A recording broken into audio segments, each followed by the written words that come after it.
اس کے فضائل کیا ہیں سورہ رات کے؟ سب سے اہم فضیلت اس کی یہ ہے، بہت ساری فضیلتوں میں سے ایک اہم فضیلت کہ قبولیت شفاعت۔ ہمارے چھٹے امام جعفر صادق علیہ الصلوۃ والسلام بحار الانوار کی جلد نمبر 92 میں اور تفسیر صافی میں بھی ہے اور ثواب الاعمال شیخ صدوق میں بھی ہے کہ جو بھی سورہ رات کی بہت زیادہ تلاوت کرتا ہے تو خدا اسے کبھی بھی صاعقہ یعنی بجلی کی کڑک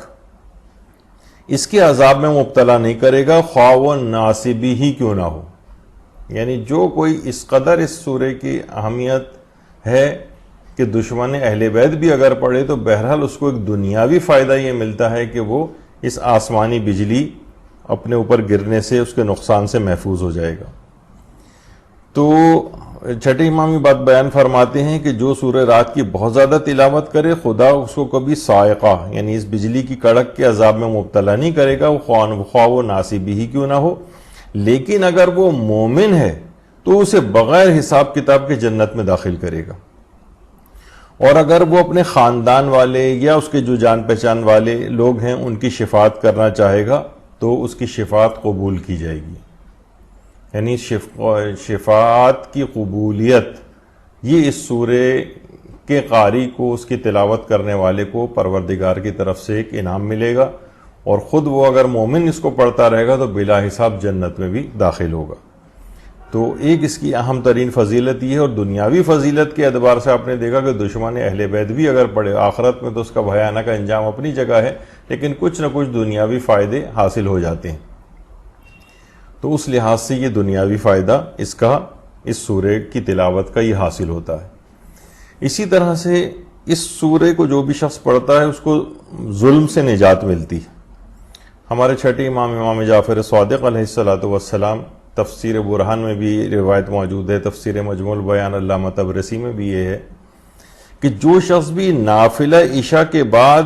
تاریکی شب میں اس سورے کو لکھے گا، یعنی نافلہ عشاء پڑھے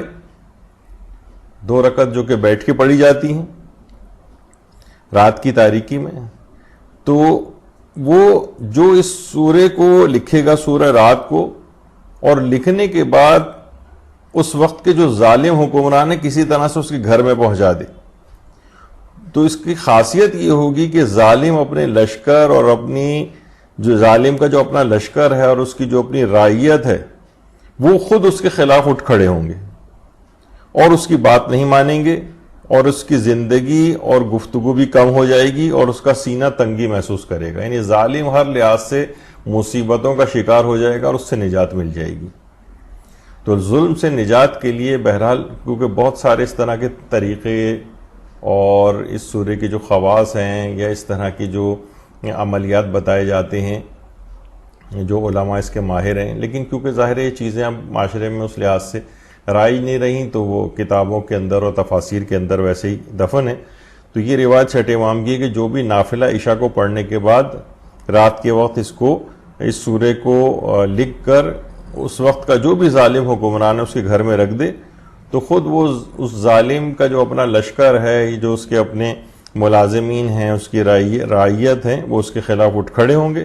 اس کی کسی بات کو نہیں مانیں گے وہ، اور اس کی زندگی بھی کم ہو جائے گی، اس کی بات چیت کم ہو جائے گی اور اس کا سینہ تنگی محسوس کرے گا، یعنی اپنے آپ کو مشکلات میں وہ ظالم جکڑا ہوا محسوس کرے گا اور اس کے ظلم سے اس طرح سے نجات مل جائے گی۔ تو ظلم سے نجات کے حوالے سے بھی اس سورے کی یہ خصوصیت بیان کی گئی ہے۔ اسی طرح سے ظالم و زندیق کی ہلاکت کے لیے بھی یہ سورہ ہے۔ اچھا نام سے بھی ہے، بادلوں کی گرج، کڑک، بجلی کا گرنا، اس طرح کی، تو وہی تقریباً اس طرح کی خصوصیات بھی اس سورے کے اندر بھی ہیں کہ ظالم، وہ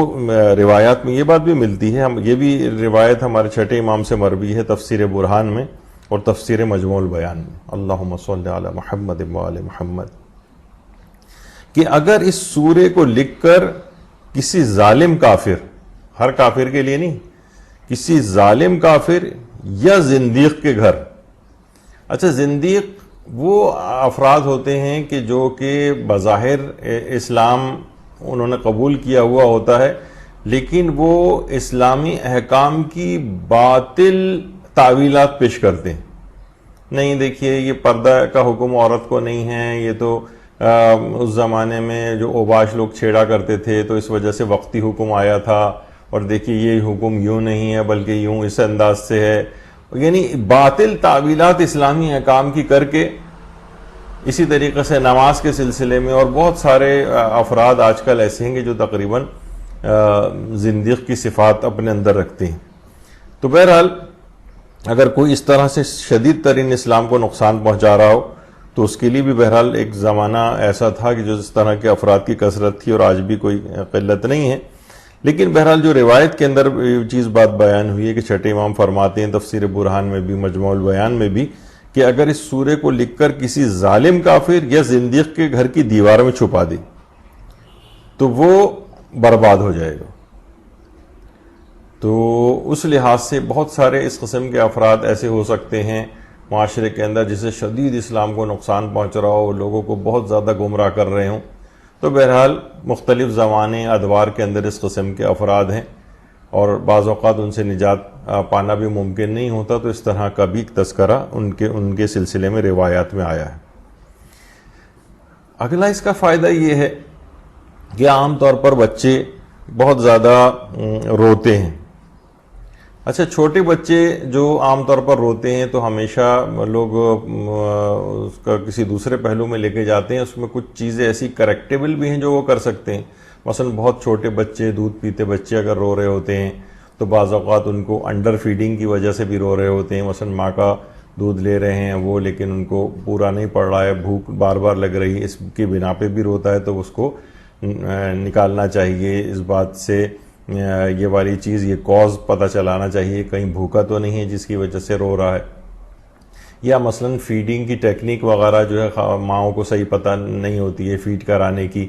تو اس میں بھی بچے کے پیٹ میں گیسز وغیرہ ہوا جاتی ہے جس کی وجہ سے کولکس وغیرہ پیٹ کے اندر ہوتے ہیں. تو بہت ساری اس طرح کی چیزیں ہیں جس کا جو فزیکل اس طرح کے کازز ہوتے ہیں کہ بچہ اگر کوئی رو رہا ہے اور اس طرح سے بے چین ہو رہا ہے تو آپ کی کسی غلطی کی وجہ سے تو نہیں ہو رہا ہے.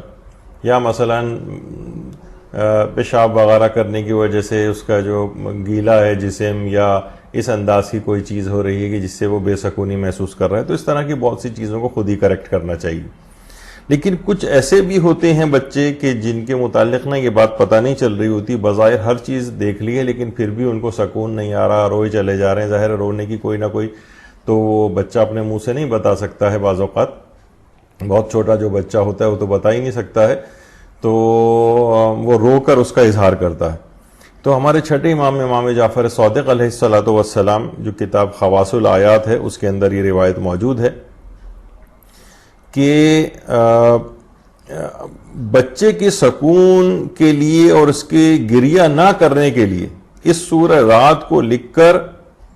بچے کے گہوارے میں اگر رکھ دیں، بچے کے گہوارے میں، تو وہ رونا بند کر دے گا اور وہ سکون کے اندر آ جائے گا. تو اس لحاظ سے اس سورے کی بڑی اہمیت ہے بچے کے سکون کے لیے کہ اس سورہ رات کو لکھ کر بچے کا جو بھی کوٹ ہے، گہوارہ ہے، اس میں بچے کے ساتھ بچے کے تکیے کے نیچے اس کو رکھ دیں. جو کہ بچہ بہت زیادہ رو رہا ہو تو وہ رونا بند کر دے گا اور وہ پرسکون ہو جائے گا. کیونکہ بہت ساری چیزوں کی وجوہات آپ کو پتہ نہیں چلتی ہیں، اور جن کی وجوہات آپ پتہ چلا سکتے ہیں اس کو کریکٹ کرنے کی کوشش کریں، انشاءاللہ بچہ پرسکون ہو جائے گا. اسی طرح سے ایک اور جو اس سورے سے ریلیٹڈ تو نہیں ہے لیکن اسی ضمن کے اندر ایک چیز بیان کی جاتی ہے، وہ بھی مجربات امامیہ میں سورہ والنجم کی آیت نمبر 59، 60 اور 61.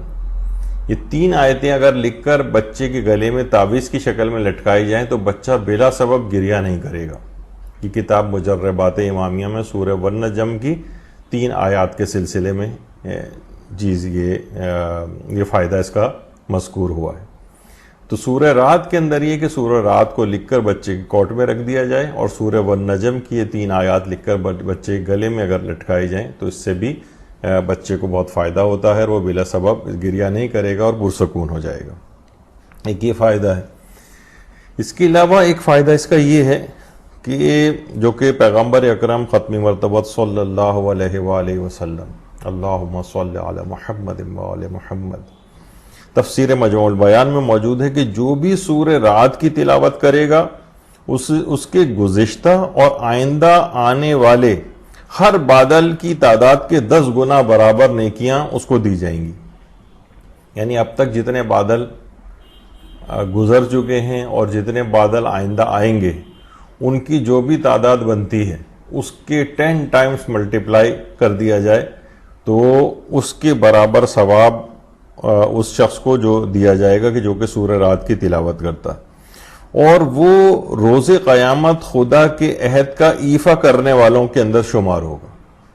اس کے اندر آگے چل کر اس کا تذکرہ آئے گا کہ ایفا عہد کے سلسلے میں آیات الاحکام کے اندر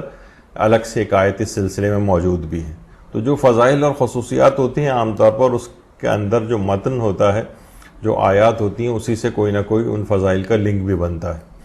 تو بہرحال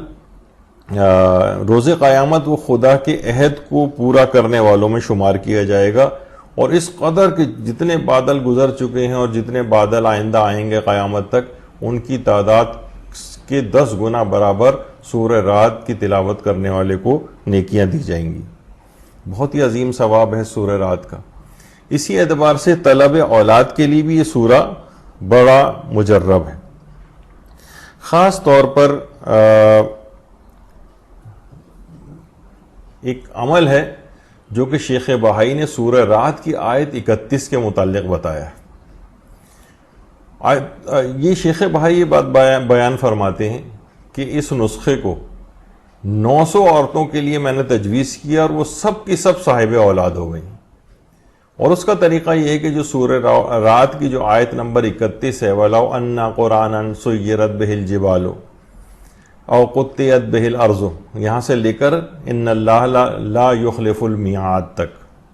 یہ جو پوری آیت ہے اس کو اگر توڑ کر لکھیں، جیسے ولاو ہے تو واو الگ، لام الگ، واو الگ، قرآنن تو قاف الگ، رے الگ، الف الگ، نون الف الگ، اس طرح سے کر کے پورے اس ایک آیت کو، پورے سورے کو نہیں، صرف ایک آیت نمبر 31 کو